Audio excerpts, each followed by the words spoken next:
Selamat sore pemirsa, kembali lagi bersama kami di Sumatera Utara hari ini edisi Rabu 3 Juni 2026. Sejumlah informasi telah kami rangkum untuk Anda. Bersama saya Nashwa Sabita, inilah berita selengkapnya. Polda Sumut gagalkan penyeludupan 30 kg narkoba jenis sabu. Rapat paripurna DPRD Sumut perlindungan tenaga kerja rentan. Malaysia raih hasil positif di laga perdana AFF U19.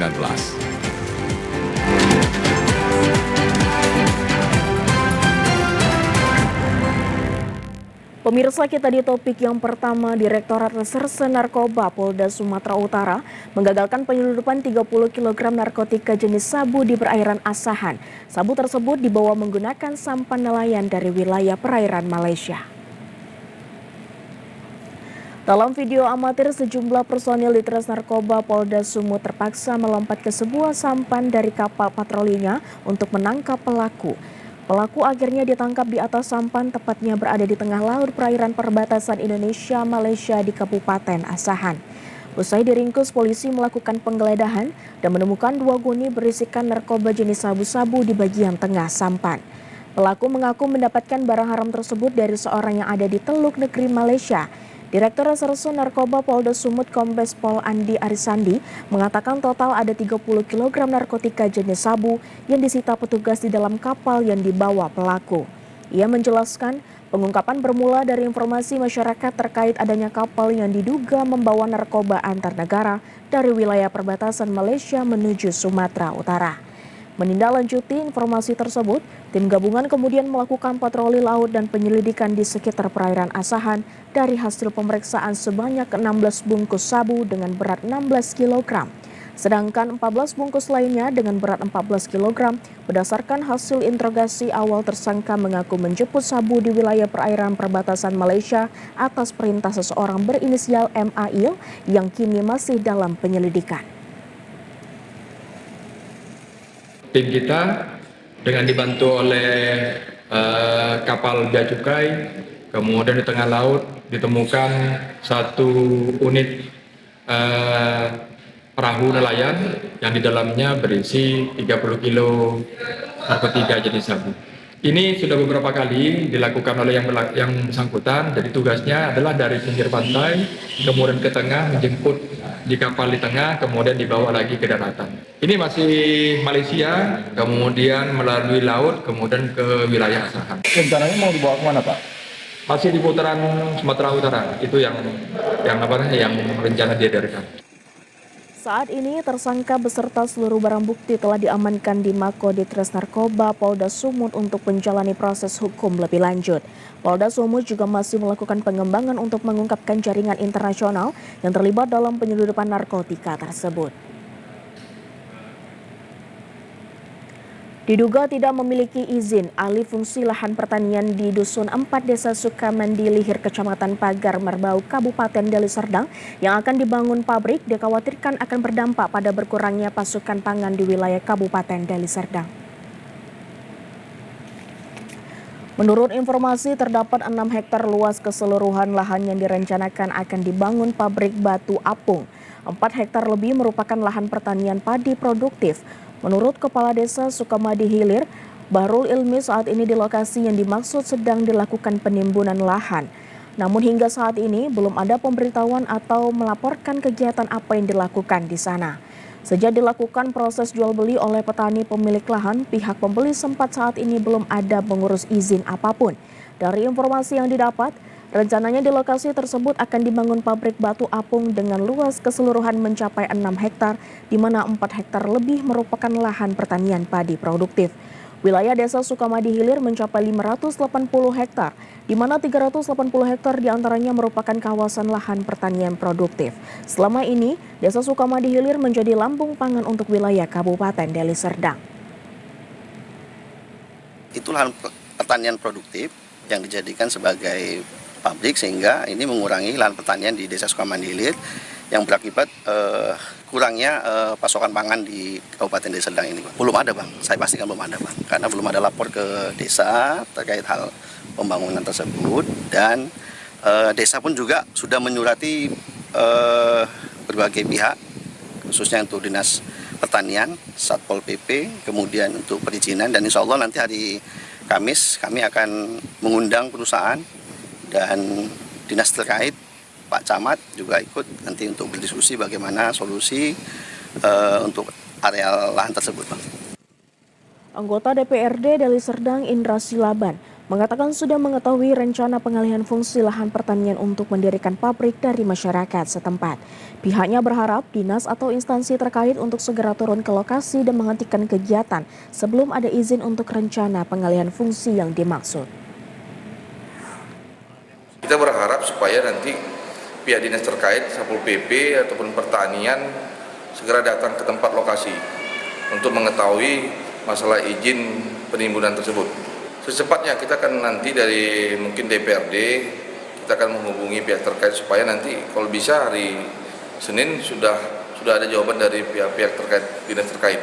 Memanggil semua pihak rapat dengan pendapat, termasuk juga pengusahanya. Karena tidak boleh membangun tanpa ada izin, ini Deli Serdang. Ya, semua harus ada aturan. Pihak DPRD Kabupaten Deli Serdang berencana akan turun ke lokasi untuk melihat langsung permasalahan yang terjadi. DPRD Kabupaten Deli Serdang juga akan menggelar rapat dengan pendapat dengan memanggil pihak terkait dan pihak pemilik lahan atau pengusaha. Pemirsa, DPRD Sumatera Utara menyelenggarakan rapat paripurna terkait penyampaian pendapat aksi fraksi DPRD Provinsi Sumatera Utara terhadap rancangan peraturan daerah Ramperda tentang perlindungan jaminan sosial pekerja rentan. Rapat paripurna yang dibuka oleh Ketua DPRD Sumatera Utara Erni Arianti Sitorus dihadiri oleh Wakil Ketua DPRD, Wakil Gubernur Sumatera Utara, dan Sekda Profsus serta organisasi perangkat daerah Provinsi Sumatera Utara dan anggota DPRD Sumut dari seluruh fraksi. Masing-masing fraksi memberikan pandangan terkait rancangan peraturan daerah Ramperda tentang perlindungan jaminan sosial pekerja rentan. Dalam rapat paripurna yang berlangsung diawali dari pandangan fraksi Partai Golkar, menilai pembahasan Ramperda ini wujud nyata kehadiran pemerintah daerah terhadap pekerja rentan dalam pembangunan di wilayah Sumatera Utara. Begitu juga dengan fraksi PDI Perjuangan dalam memberikan pandangan fraksi PDI Perjuangan mengapresiasi Ramperda bagi pekerja rentan karena sebagai penanda kekuatan negara terhadap pekerja rentan sesuai dengan amanat konstitusi setiap warga negara berhak mendapatkan perlindungan sosial. Begitu juga dengan pandangan fraksi Gerindra, Ramperda ini menjadi wujud nyata mendukung cita Presiden dalam mendorong sumber daya manusia Indonesia. Sama halnya dengan pandangan fraksi Nasdem, fraksi PKS, Demokrat, dan Hanura. Masing-masing fraksi menyerahkan pandangannya kepada pimpinan sidang dan wakil gubernur serta Sekda Profsu. Usai penyampaian pandangan oleh seluruh fraksi, Ketua DPRD Sumut menyampaikan akan dilakukan pengambilan keputusan bersama pada rapat paripurna berikutnya. Sekaligus menutup sidang paripurna DPRD Sumut tentang Ramperda perlindungan tenaga kerja rentan. Kompetensi wartawan menjadi bagian penting untuk memastikan bekerja secara profesional, mematuhi hukum dan mentaati kode etik jurnalistik, sehingga guna menjamin akurasi informasi yang beredar di publik mencegah penyebab hoaks. Sebanyak 28 peserta wartawan Kejaksaan Tinggi Sumatera Utara terbagi dalam 3 kelas terdiri dari muda, madya, dan utama mengikuti uji kompetensi wartawan Selasa pagi. Pelaksanaan uji kompetensi wartawan UKW Angkatan 76 oleh Persatuan Wartawan Indonesia Sumatera Utara berlangsung 2 hari di Medan merupakan kolaborasi bersama Kejaksaan Tinggi Sumatera Utara Kejatstisu. Ketua PWI Sumatera Utara Varianda Putra Sinik didampingi Sekjen SR Hamunangan Panggabean mengatakan sebelum uji kompetensi dilaksanakan para peserta dibekali pra-UKW untuk memahami materi. Selama periode kepemimpinan PWI Sumut, Varianda mentargetkan seluruh wartawan memiliki kompetensi yang diharapkan mampu menjalankan tugasnya dalam menyebarkan informasi dengan baik sehingga terciptanya masyarakat yang maju berdampak pada kemajuan pembangunan di segala bidang. Ini terlaksana atas kerjasama dengan Kejaksaan Tinggi Sumatera Utara. Kegiatan ini memang menjadi program wajib kami untuk menguji, untuk melihat apakah seorang wartawan itu pantas nggak menyandang sebagai profesi wartawan. Bagaimana kita mengakuisisi wartawan? Yuk, diuji dulu, apakah kompeten nggak? Kan itu.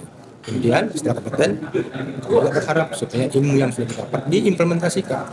Ya harus berita-beritanya harus sesuai dengan etik, terus jujur, etika, fakta, ya kan?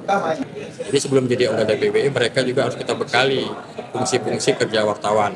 Jadi ini di kelas muda. Jadi harapannya adalah semua peserta bisa memahami kerja-kerja jurnalis, mulai kalau tingkat muda dia memahami kerja-kerja sebagai wartawan, kemudian untuk tingkat madya dia bisa memahami kerja-kerja seorang redaktur, dan untuk utama bisa memahami kerja-kerja seorang pemimpin redaksi.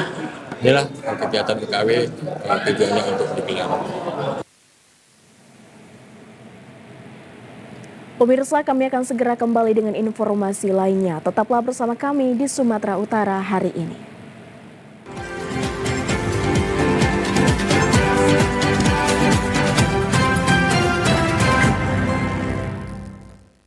Pemirsa, Badan Pusat Statistik atau BPS Provinsi Sumatera Utara mencatat inflasi tahunan pada Mei 2026 mencapai 4,35%. Kenaikan harga sejumlah komoditas pangan, terutama cabai dan tomat, menjadi faktor utama pendorong inflasi di Sumatera Utara. Kepala BPS Sumatera Utara Asim Saputra menjelaskan bahwa indeks harga konsumen atau IHK naik dari 108,29 pada Mei 2025 menjadi 113,00 pada Mei 2026.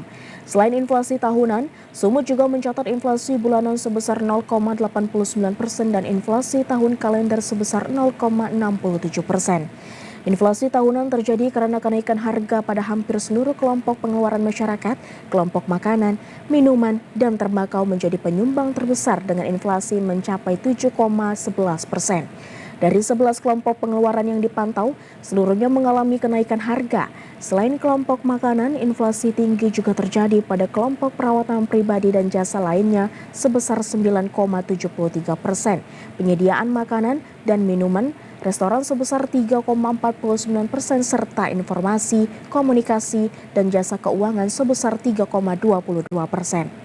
BPS juga mencatat emas perhiasan menjadi penyumbang terbesar dengan andil 0,57%, disusul tomat sebesar 0,29%, beras 0,24%, cabai merah 0,18%, serta berbagai jenis ikan konsumsi seperti ikan dencis, ikan kembung, dan ikan tongkol. Selain itu, kenaikan harga minyak goreng, daging ayam ras, biaya pendidikan penguruan tinggi, angkutan udara, cabai rawit, telur ayam ras, hingga telepon seluler juga ikut memberikan tekanan terhadap inflasi tahunan. Asim menambahkan tren inflasi tahun ini menunjukkan tekanan harga yang lebih tinggi dibandingkan tahun sebelumnya. Sebagai perbandingan, inflasi tahunan Sumut pada Mei 2024 tercatat 4,26%, kemudian turun menjadi 1,11% pada Mei 2025 sebelum kembali meningkat menjadi 4,35% pada Mei 2026. Pemirsa, BBLSDM Komdi Medan merencanakan berkolaborasi strategis dengan TVRI Sumatera Utara untuk memperluas jangkauan edukasi digital bagi masyarakat di wilayah Sumatera.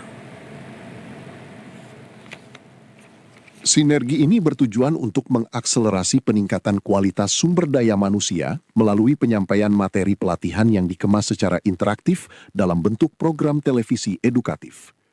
Dengan memanfaatkan daya jangkau TVRI yang luas, diharapkan masyarakat hingga ke pelosok daerah dapat mengakses pengetahuan terkini mengenai teknologi informasi dan komunikasi dengan lebih mudah. Fokus utama dari kerjasama ini adalah mendiseminasikan program unggulan pengembangan talenta kepada audiens yang lebih beragam. Melalui tayangan yang interaktif, para pemirsa tidak hanya mendapatkan informasi searah, tetapi juga diajak untuk memahami pentingnya literasi digital dalam mendukung ekosistem ekonomi kreatif daerah. Langkah ini menjadi bagian dari upaya rutin BLSDM Komdi Medan dalam menjalin kemitraan dengan berbagai institusi guna memastikan pemerataan keahlian digital di 8 provinsi wilayah kerjanya. Kepala BLSDM Komdi Medan, Kristiani Judita, mengatakan kehadiran program edukasi di TVRI Sumatera Utara merupakan terobosan untuk memberikan akses pelatihan yang lebih inklusif bagi seluruh lapisan masyarakat. Ya, tentunya kami sangat senang ya bisa bertemu dengan Kepsta dan teman-teman TVRI, dan tentunya apa yang kami sudah bicarakan tadi kita akan wujudkan dalam program-program yang tentunya saling beririsan dan juga saling mendukung satu sama lain. Karena kami itu Balai Besar Pelatihan SDM Digital, kemudian juga yang tugasnya bagaimana mencerdaskan masyarakat gitu ya lewat pelatihan-pelatihan, dan tentunya kami butuh juga mitra-mitra yang sangat bisa membantu kami untuk mewujudkan program-program itu. Salah satunya adalah TVRI. Sebanyak 91 pelajar sekolah menengah kejuruan SMK Anugerah Parulian di Kabupaten Dairi menerima beasiswa program Indonesia Pintar atau PIP. Bantuan beasiswa ini diharapkan dapat membantu orang tua dalam biaya pendidikan anaknya, khususnya bagi pelajar yang menempuh pendidikan di sekolah swasta. Beasiswa program Indonesia Pintar ini diterima para pelajar SMK swasta Anugerah Parulian melalui jalur aspirasi dari anggota DPRD RI fraksi PDI Perjuangan Bane Raja Manulu. Masing-masing pelajar SMK ini akan mendapat bantuan beasiswa berupa uang tunai sebesar Rp1.800.000 per siswanya untuk tahun 2026. Selain 91 pelajar SMK Anugerah, beasiswa program Indonesia Pintar jalur aspirasi ini juga diberikan kepada ratusan pelajar sekolah dasar dan sekolah menengah pertama yang ada di Kecamatan Sitinjo dan sekitarnya. Dengan besaran uang Rp480.000 untuk masing-masing pelajar sekolah dasar dan Rp750.000 untuk pelajar sekolah menengah pertama. Melalui beasiswa program Indonesia Pintar ini, tidak ada lagi alasan bagi para pelajar untuk berhenti sekolah karena tidak mampu membayar SPP. Mudah-mudahan di semester-semester berikutnya akan lebih banyak lagi yang dibagikan, karena kita tahu bahwa biaya pendidikan ini sesungguhnya yang paling diperlukan oleh orang tua, karena kebutuhan untuk bersekolah, apalagi yang teman-teman anak-anak didik kita yang ada di swasta itu proses belajar mengajar itu akan berjalan dengan baik jika ada SPP yang dibayarkan. Maka target yang paling utama di saya adalah dari dulu untuk sekolah swasta, karena kita tahu SPP inilah yang menggerakkan proses belajar mengajar. Guru akan dapat gaji jika ada SPP, yayasan juga akan berjalan jika ada SPP, maka peruntukannya lebih banyak kita utamakan untuk swasta. Tahun 2026 ini Bane Raja Manulu menyalurkan 4.184 beasiswa tahap pertama yang akan disalurkan bagi pelajar di kota 10 kabupaten kota daerah pemilihannya dengan rincian 2.035 beasiswa untuk pelajar sekolah dasar, 1.068 untuk pelajar sekolah menengah pertama dan 205 beasiswa untuk sekolah menengah atas, serta 876 beasiswa untuk pelajar sekolah menengah kejuruan. Selain beasiswa untuk tingkat dasar dan menengah, juga disediakan program beasiswa kuliah gratis bagi warga yang ingin melanjutkan pendidikan ke jenjang perguruan tinggi. Pemirsa, perkembangan teknologi kecerdasan buatan atau artificial intelligence kini turut dimanfaatkan dalam dunia reproduksi. Halim Fertility Center atau HFC menjadi salah satu pusat layanan fertilitas di Indonesia yang mengadopsi teknologi tersebut untuk meningkatkan peluang keberhasilan program kehamilan. Berdiri sejak tahun 2002, HFC terus mengembangkan layanan fertilitas dengan memanfaatkan teknologi reproduksi terkini. Salah satu inovasi yang digunakan adalah memeriksa genetik embrio berbasis AI atau PGTA yang membantu meningkatkan peluang keberhasilan program bayi tabung. Ya, kalau kita berbicara mengenai siklus bayi tabung yang berhasil di sini, kita bedakan antara yang menggunakan teknologi PGS, memeriksakan genetik, itu kalau berhasil dimasukkan embrio itu bisa mencapai pregnancy rate sampai 80%. Nah, kalau seandainya pada pasien yang non-PGTA yang tidak melakukan pemeriksaan kromosom langsung dimasukkan saja embrionya di bawah 35 tahun, itu kita mencapai 70%. Jadi angka ini sebenarnya sudah paling tinggi ya, salah satu yang paling tinggi di dunia nasional. Kalau dibandingkan dengan standar internasional itu sudah di atas rata-rata dari standar ke success rate di internasional. Menurut HFC, tingkat keberhasilan program bayi tabung dapat mencapai hingga 80% dengan pemeriksaan genetik embrio. Capaian ini didukung oleh penanganan menyeluruh oleh tim dokter berpengalaman. Tim dokter yang ada ya, kita di HFC ini kan terdiri dari dokter spesialis obgyn, kebidanan dan kandungan, dan juga konsultan subspesialis di bidang fertilitas, endokrinologi reproduksi, dan juga kita ada dilengkapi oleh dokter andrologi kita sebagai ahli untuk masalah gangguan kesuburan pria juga ada.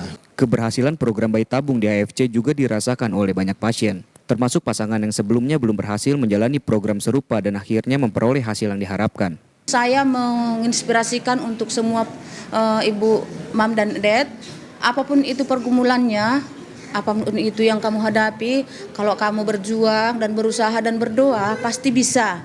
Dan saya merasakan sendiri bagaimana Tuhan kirimkan Dr. Binarwan yang menjadi penolong, pelengkap dalam keluarga kami. Karena kami merasakan bagaimana semua sentuhan-sentuhan dari AFC. Jadi kami sangat senang. Dan kami sangat menginspirasi mam dan dad untuk selalu berusaha dan bersabar. Pasti akan indah pada waktunya.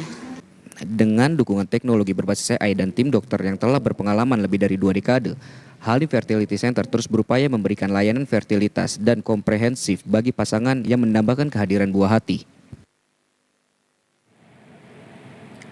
Pemirsa, berikut kami informasikan seputar haji.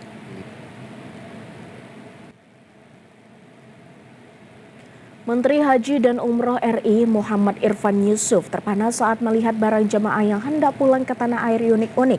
Menhaj mendapati jamaah membawa perhiasan hingga banyak boneka onta untuk para cucu. Barang bawaan jamaah haji yang hendak pulang ke tanah air menjadi perhatian Menteri Haji dan Umroh Republik Indonesia Muhammad Irfan Yusuf saat meninjau proses pemulangan jamaah di Bandara Internasional King Abdul Aziz Jeddah. Saat menyapa jamaah, Menhaj menemukan berbagai oleh-oleh yang dibawa dari Tanah Suci, mulai dari perhiasan, boneka, hingga souvenir khas Arab Saudi. Buah tangan yang paling menyita perhatian adalah ketika seorang jamaah asal Makassar yang membawa 6 boneka onta untuk dibawa pulang ke Indonesia. Momen menarik itu terjadi ketika Menhaj berdialog langsung dengan jamaah yang akan kembali ke tanah air setelah menunaikan ibadah haji. Menanggapi hal tersebut, Amirul Haj menilai membawa oleh-oleh untuk keluarga merupakan hal yang wajar. Namun ia mengingatkan agar keinginan membeli oleh-oleh tidak sampai mengurangi kekhusyukan jamaah dalam menjalankan rangkaian ibadah haji. Saya tiap tahun pasti melihat semacam peragaan busana. Kita turun dari pesawat dan dari secara guyon saya tanya, oh, Ibu beli apa aja Bu? Ada yang beli gelang 5 biji, ada cincin dan sebagainya. Nah, itu adalah itu menunjukkan bahwa kita memang berbeda-beda budayaannya dan sah-sah saja itu bisa dilakukan. Selama tidak memaksakan diri, selama tidak mengganggu kekhusyukan ibadah hajinya. Sementara itu, jemaah bernama Kulase mengaku membeli 6 boneka onta karena teringat pada cucu-cucunya di tanah air. Saat melihat penjual boneka onta di Arab Saudi, ia langsung memutuskan untuk membelinya sebagai oleh-oleh khusus bagi keluarga tercinta. Ya, ini waktu melihat penjual onta ingat cucu. Cucunya ada berapa Pak? Sudah 6. Ini beli 6 ya? Iya. Ontanya kurang 1 Pak. Gimana? Ada di koper. Ada di koper. Koper ada 20 lagi kayaknya Pak. Selain onta bawa apa buat cucunya Pak? Pak, kenapa beli ini onta Pak? Itu pesanannya dia. Oh, pesanan. Iya. Beli anak unta, katanya. Oh, iya.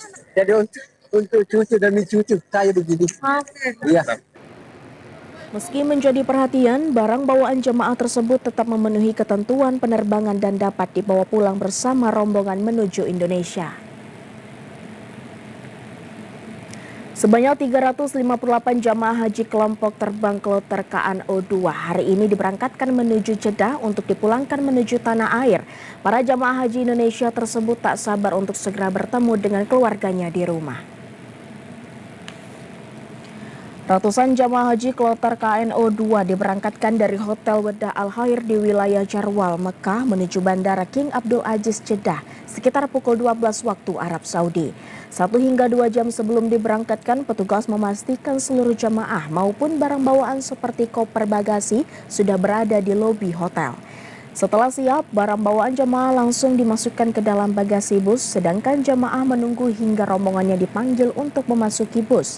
Koordinator Layanan Akomodasi Sektor 6 Dakar Makkah, Trinanda Pamungkas menyatakan selain memastikan jamaah sudah siap menuju bus kepulangan, petugas juga melakukan penyisiran agar tidak ada jamaah yang tertinggal di hotel. Biasanya kita dari 6 jam sebelum sudah melakukan konsolidasi dan rapat secara intern untuk melakukan penyisiran dan penurunan koper kecil yang akan dikirimkan bersama jamaah ke bandara. Dan setelah itu kita melakukan penyisiran sweeping ke kamar-kamar supaya ditakutkan ada jamaah yang tertinggal atau terkunci di dalam kamar. Jadi dari pihak kami tim akomodasi menyisir hotel. Para jamaah haji pun sudah tidak sabar untuk bertemu dengan keluarganya. Mereka sudah menyiapkan oleh-oleh untuk keluarga di tanah air. Nggak bisa terucap dengan kata-kata Pak, rasanya nggak mungkin mau pulang. Kalau bisa ditambah, bisa waktunya lagi, kami mungkin mau loh Pak. Karena rasanya kesannya itu tidak bisa kita lupakan dimanapun berada, walau di Madinah, walau di Masjidil Haram. Jemaah kloter KNO 2 dijadwalkan berangkat dari Bandara King Abdul Aziz Jeddah pada pukul 19 waktu Arab Saudi dengan menggunakan maskapai Garuda Indonesia. Pemirsa, berikut kami sampaikan informasi seputar AFF U19.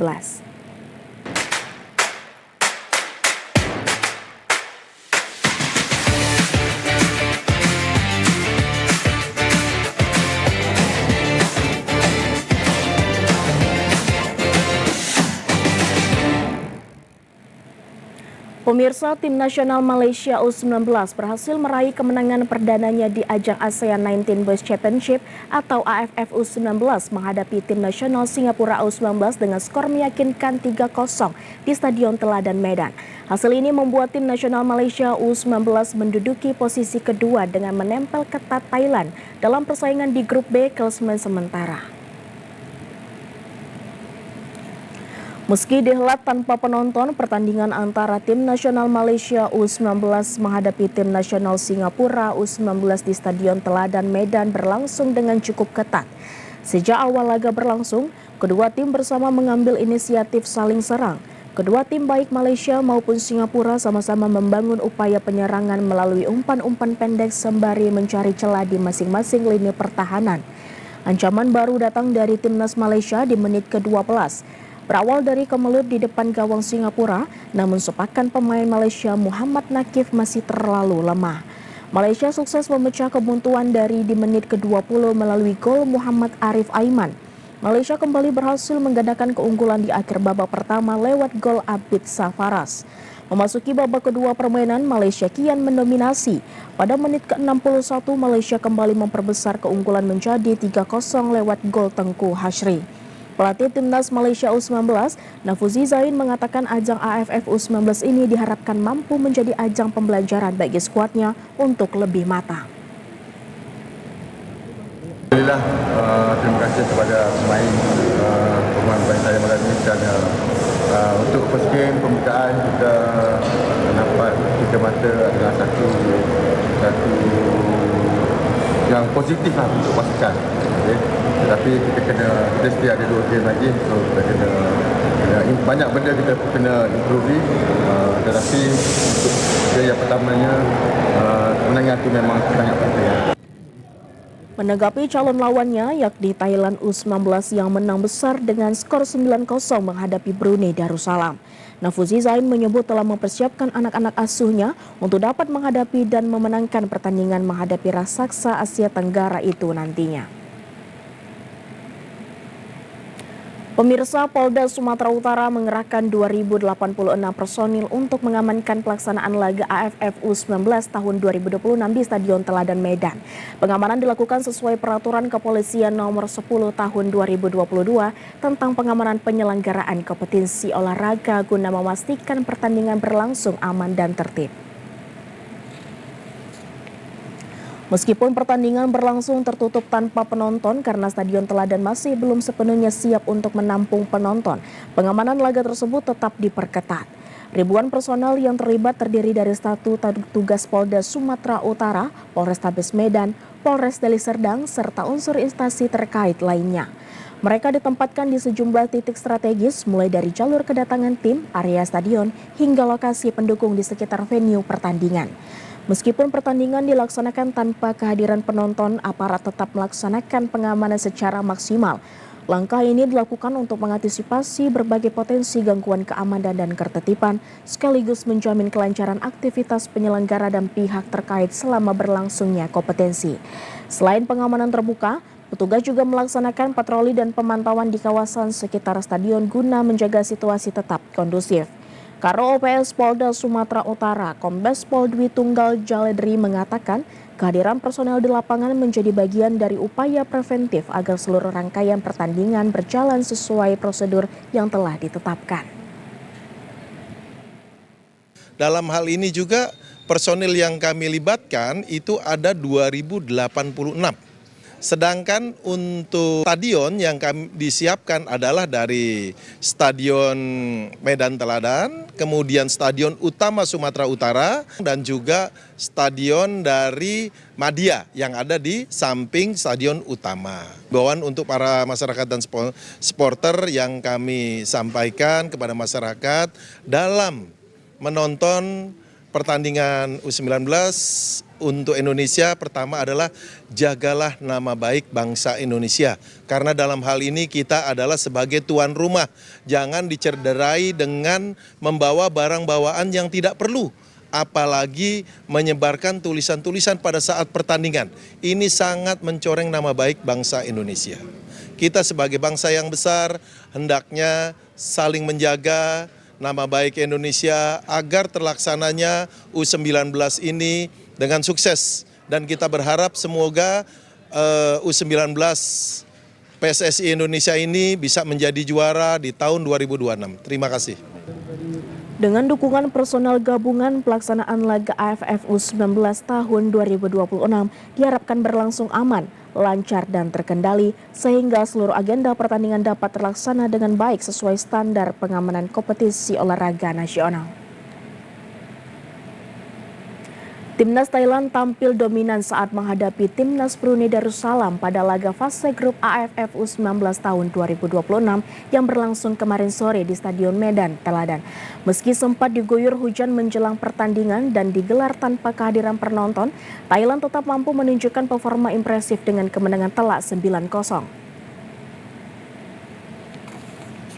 Pertandingan berlangsung tertutup tanpa penonton karena sejumlah infrastruktur dan fasilitas pendukung Stadion Teladan masih belum memenuhi standar yang ditetapkan PSSI dan AFF, khususnya dari aspek kenyamanan serta keamanan bagi supporter.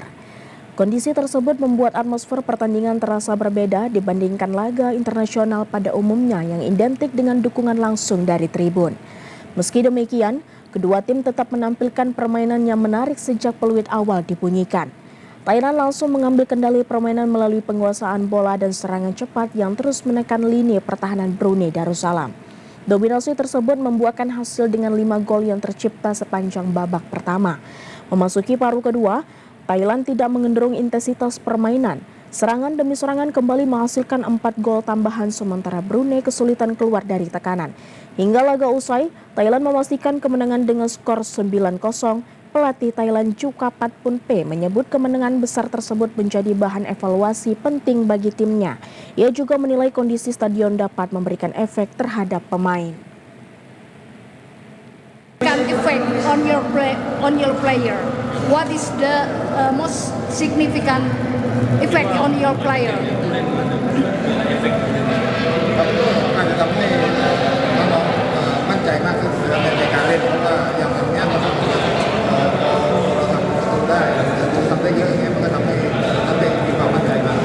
For sure, to boost the confidence. We can score a lot of goals and boost a lot more confidence.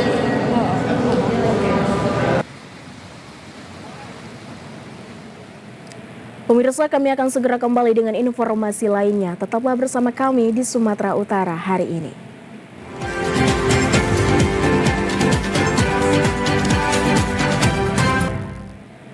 Pemirsa, Wali Kota Medan Riko Waas memberikan penjelasan terkait tuduhan bahwa akomodasi peserta dan ofisial Piala AFF U19 2026 tidak mendapatkan pelayanan dari pemerintah daerah. Gimana? Pemko Medan menegaskan bahwa dukungan terhadap penyelenggaraan turnamen internasional tersebut terus dilakukan melalui koordinasi bersama panitia pelaksana, pemerintah provinsi, dan berbagai pihak terkait, guna memastikan seluruh kebutuhan peserta dapat terpenuhi dengan baik. Menurut Pemko Medan, penyediaan akomodasi merupakan bagian dari persiapan yang melibatkan banyak pihak dan dilakukan berdasarkan pembagian tugas serta tanggung jawab yang telah disepakati. Pemerintah kota menyatakan tetap berkomitmen memberikan dukungan maksimal terhadap penyelenggaraan AFF U19, termasuk dalam aspek pelayanan, transportasi, keamanan, hingga kenyamanan para tamu yang hadir selama turnamen berlangsung di Sumatera Utara. Wali Kota Medan, Riko Triputra Bayu Waas, menegaskan bahwa Pemko Medan tidak pernah mengabaikan kebutuhan peserta maupun ofisial AFF U19. Baik, jadi gini saya sampaikan ya. Mulai dari Februari maupun Maret, waktu PSSI datang ke Kota Medan, hingga sampai bulan Mei, tidak pernah ada komitmen apa-apa. Pembicaraan apapun, selain membenahi Stadion Teladan. Karena tanggung jawab kami adalah membenahi Stadion Teladan. Hingga sampai tanggal 24 Mei, keluarlah surat dari PSSI untuk dukungan dari Pemko Medan untuk akomodasi tersebut. Yang dimana kami pahami ini secara aturan tidak bisa dilaksanakan. Maka dari itu surat tersebut kami tembuskan ke Kemendagri untuk meminta arahan, pendapat, masukan bagaimana bisa ini dilaksanakan. Sebagaimana kawan-kawan paham, setiap uang yang dikeluarkan dari pemerintah kota ini kan melalui rancangan APBD. Yang dimana surat tersebut sudah masuk di tanggal 24 Mei, 1 minggu sebelum AFF. Ya. Rekan-rekan sekalian, kami ingin sampaikan, setiap uang APBD ini yang dikelola Pemko Medan ini adalah uang rakyat. Ini adalah uang rakyat yang harus saya pertanggungjawabkan. Harus saya pertanggungjawabkan, ya, akuntabel, ya, dan bisa terbuka semuanya, transparan. Karena saya nggak mau ini menjadi penyalahgunaan wewenang, bahkan nanti menjadi perilaku korupsi. Ya, jadi harus dipahami benar bagaimana cara pemerintah Kota Medan ini menangani. Ya, kalau saya itu. Terkait komunitas lari yang viral menggunakan Stadion Teladan Medan untuk latihan lari, Gubernur Sumatera Utara Bobi Nasution meminta panitia lokal yang mengundang atau memberi izin dapat dikenakan sanksi. Hal ini disampaikan Gubernur Sumatera Utara Bobi Nasution usai meninjau pembangunan Stadion Teladan Medan Sabtu sore, di mana pembangunan Stadion Teladan ini hampir rampung seperti lapangan dan tribun penonton. Untuk fasilitas lainnya masih proses finishing, Bobi menanggapi soal komunitas lari di Medan yang viral usai memakai Stadion Teladan Medan. Seperti diketahui, pembangunan Stadion Teladan belum rampung 100%.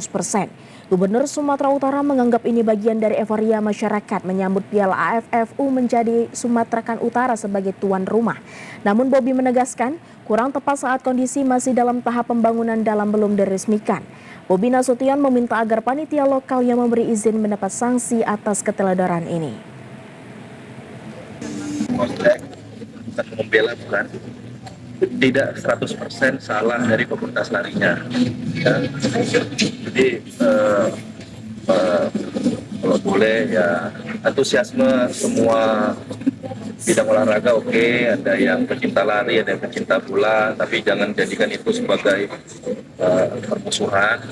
Jadi kalau bisa jangan saling ini lagi ya, jangan saling serang lagi di media sosial, karena tidak 100% salah pelarinya, bukan membelanya. Tapi kenapa? Karena memang ada undangan dari panitia lokal.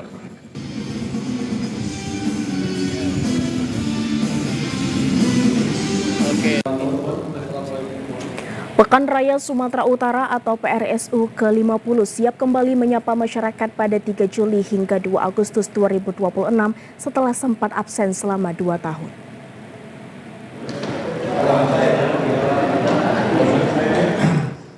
Mengusung tema Harmoni Emas, ajang yang berlokasi di Jalan Gatot Subroto Medan ini menargetkan kunjungan sebanyak 300.000 orang sebagai upaya memperkuat sektor pariwisata dan identitas budaya lokal.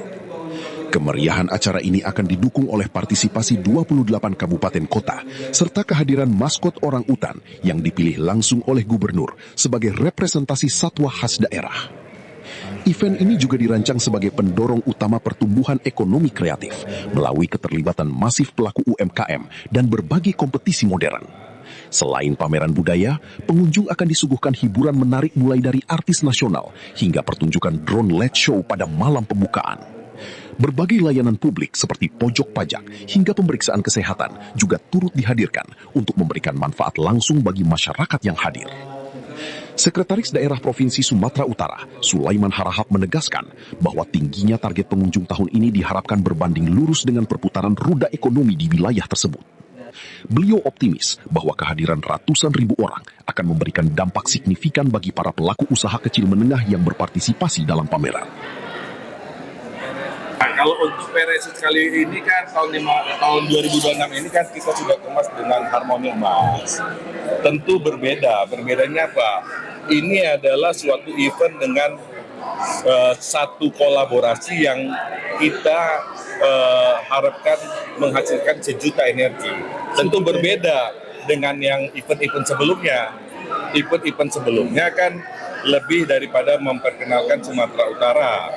Nah, kalau sekarang ini kami lebih mencoba satu konsep dengan bagaimana pembangunan meningkat, bagaimana sistem pemerintahan bisa berjalan dengan baik, kemudian bagaimana tingkat perekonomian masyarakat bisa berputar meningkat, sehingga yang akhirnya tujuannya adalah bagaimana mensejahterakan masyarakat Sumatera Utara.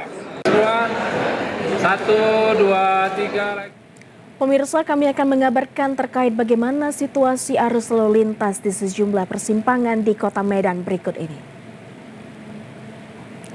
Pertama, kami mengajak Anda untuk melihat pantauan arus lalu lintas di persimpangan Jalan Iskandar Muda Gajah Mada. Terpantau situasi arus lalu lintas ramai lancar dari Jalan Iskandar Muda menuju Jalan Gajah Mada.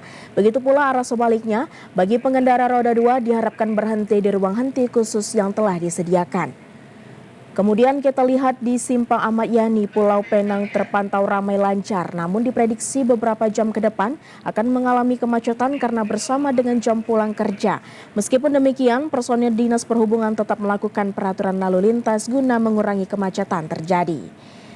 Selanjutnya, untuk melihat pantauan arus lalu lintas di Jalan Sunggal dan Jalan Ring Road, saat ini terlihat jumlah kendaraan meningkat yang dari arah Ring Road, begitu juga sebaliknya. Dikarenakan bertepatan dengan jam pulang kerja, petugas Dinas Perhubungan tetap bersiaga untuk mengurangi kemacetan arus lalu lintas, baik yang di lapangan maupun pengaturan lalu lintas di sisi rum. Kemudian situasi arus lalu lintas di Jalan Jawa atau Center Point terpantau saat ini arus lalu lintas ramai lancar, namun diprediksi juga akan mengalami kepadatan kendaraan. Dikarenakan bersamaan dengan aktivitas naik turunnya penumpang di stasiun kereta api, personil Dinas Perhubungan tetap monitoring situasi terkini guna menghindari antrian kendaraan yang mau masuk ke stasiun ataupun yang mau melintas di jalan tersebut.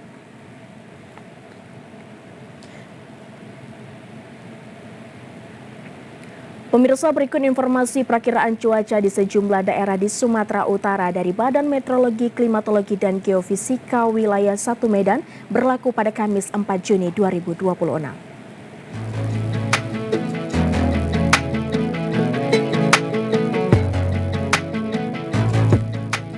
Halo Sobat BMKG, senang sekali saya Lestari Irene Purba, perakiraan BMKG Wilayah 1 Medan menyapa Sobat BMKG dimanapun berada untuk menyampaikan update informasi perakiraan cuaca untuk hari Kamis 4 Juni 2026.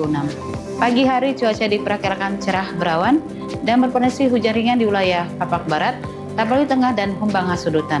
Untuk siang hingga sore hari cuaca diperkirakan cerah berawan dan berpotensi hujan ringan di wilayah Langkat, Nias, Kota Medan, Pematang Siantar, Tebing Tinggi, Papak Barat, Samosir, Sedang Bedagai, Simalungun, Asahan, Batu Bara, Dairi, Deli Serdang, Karo, Binjai, Langkat, dan Nias. Untuk malam hari cuaca diperkirakan hujan ringan hingga sedang di hampir beberapa wilayah Sumatera Utara dengan potensi hujan sedang terjadi di wilayah Langkat, Medan, Pematang Siantar, Tebing Tinggi, Batu Bara, Deli Serdang, Karo, Binjai, Sedang Bedagai, dan Simalungun. Untuk dini hari cuaca diperkirakan berawan. Suhu udara di Sumatera Utara diperkirakan 15 hingga 34 derajat Celcius dengan kelembapan udara berkisar antara 72 hingga 100%. Angin bertiup dari arah selatan hingga barat daya dengan kecepatan 7 hingga 25 km per jam. Titik panas yang terpantau pada tanggal 2 Juni 2026 yaitu 4 titik di wilayah Labuhan Batu, Padang Lawas Utara, dan Tapanuli Utara. Dihimbau kepada masyarakat yang berada di wilayah Pantai Timur, Lereng Timur, dan Pegunungan Sumatera Utara untuk waspada adanya potensi hujan sedang yang dapat menyebabkan bencana hidrometeorologis seperti banjir, longsor, dan angin kencang. Demikianlah perakiraan cuaca untuk hari Kamis 4 Juni 2026. Semoga bermanfaat dan sampai jumpa kembali. Pemirsa, demikianlah Sumatera Utara hari ini. Mewakili seluruh kerabat kerja yang bertugas, saya Nashwa Sabita. Terima kasih atas perhatian Anda. Selamat sore dan sampai jumpa.